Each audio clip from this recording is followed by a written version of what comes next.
Wala nang kit. Kaya nga, natanggalan nga ako ng kadena nung nakarang linggo. Tutpiki. Pero nakuha ko sa higpit.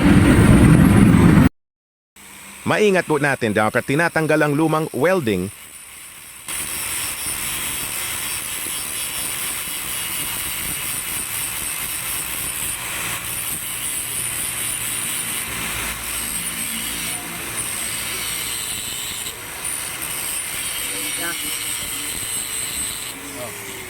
heto napatik pitikin na lang ng may hiwalay na.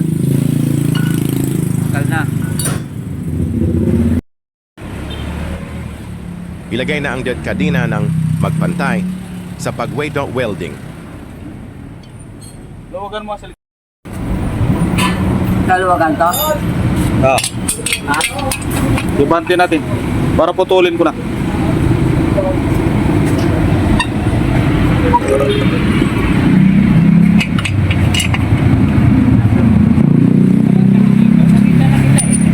Nagsilpit na yun. Wala, no? Ang ground ko ay tinututok ko lang kung saan ako mag-welding.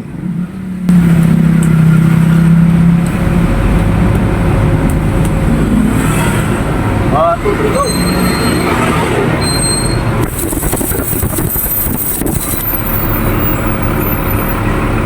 Good. Bate, Ito. Aparat lang para di may dapat. Oh.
Wala po akong tinatanggal kahit anong piyesa sa motor.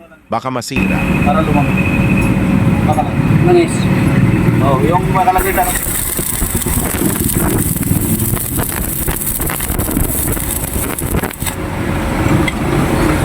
Ayan o. Lik. Tira yung tabi. Buta mo, lagyan mo tabi. Tabi na lang. Tabi.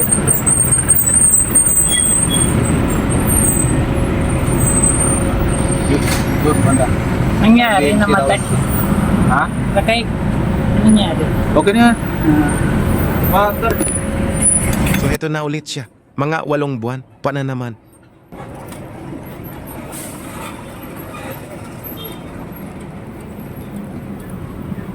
Hindi ko na promote yan. Ewan ko lang.